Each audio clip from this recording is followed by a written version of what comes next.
محمد نبی د پی اس ال په تاریخ کې یو داس ریکارډ جوړ کړ چې دینه مخکې دا ریکارډ چا سره نشتا. محمد نبی دا په پی اس ال کې اولنې موقع ورکړې شو په دې سیزن کې او داس ریکارډ جوړ کړ چې ټول مکمل طور سره خلک حیران پاتې کړل. محمد نبی د کراچۍ لپاره 2 وکټ واغښتې په سلور اوورونو کې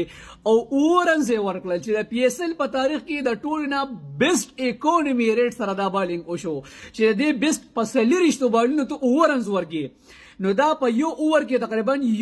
1.15 او یا رنزونه راځي چې دا د پی اس ال په تاریخ کې ټول نه بیسټ اکونومي او ټول نه مهمه وکټ رسو او بل یو مهمه وکټ واغښتا چې هغه سره مکمل میچ کم دی بل طرف ته واړو. په اخر کې چې کله بیټینګ موقع ورکړل شو نو دوش بګیزه پر لبسي اواله محمد عامر مانی چې بهترین بالر او اخیری کې چې دومره خطرناک ولا واغښت کوله کې چې نو واغښت هغه شپږیزه او دغه نه بس نور موالي شوی نو بیټینګ هم بهترین او فینیشینګ یې